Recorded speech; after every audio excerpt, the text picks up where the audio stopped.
As we move into building resilience and understanding the steps to build resilience, we're going to introduce a word called salutogenesis. Um, Salutogenesis, as we can see on the slide here, is really just a paradigm, a way of thinking of health and wellness, right?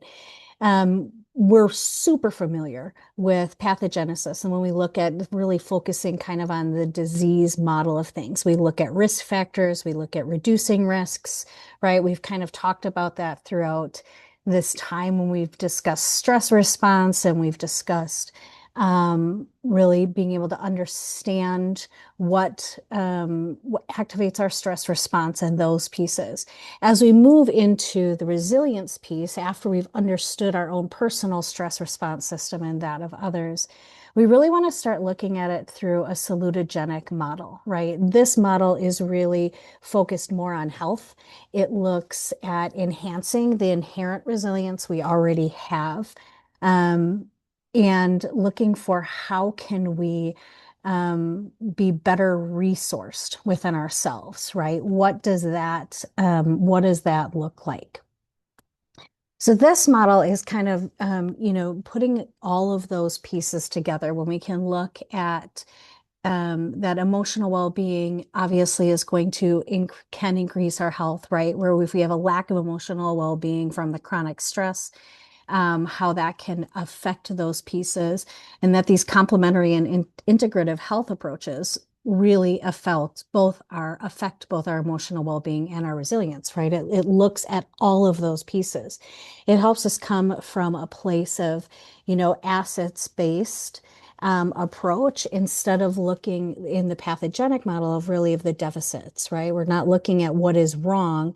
We're looking at what are the things that are right. And as we move forward in our subsequent lessons, when we're looking really at building resilience, um, and looking at motivation and all of those pieces, understanding how we can build resilience in this assets-based approach is really important. So this slide kind of gives us a bunch of different examples of what an assets-based approach can look like, right?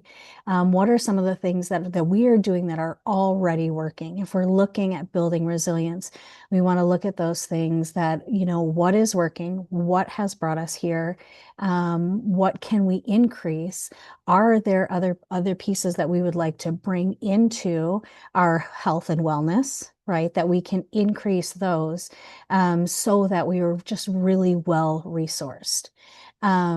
You can see things like gratitude, hardiness, empathy, humor, right? Coping, locus of control. We talked in the stress response lessons of that lack of control, right? Is very activating. How a lot of times we are just looking at how can we gain control in this situation. And a lot of our behaviors, even if we may not want those behaviors, are there because we are looking for that control, right? So what can we do when we're looking at building resilience? What can we do to give somebody that feeling of control, right? That they are empowered to be able to make some of the decisions in those pieces. Flourishing, attachment. We had our attachment lesson, understanding how important the attachment is in those pieces.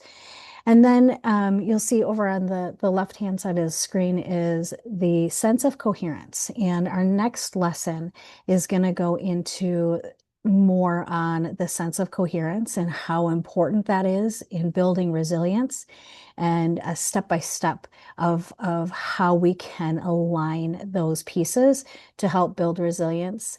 It really is the core. The sense of coherence is really the core, the heart of a salutogenic approach.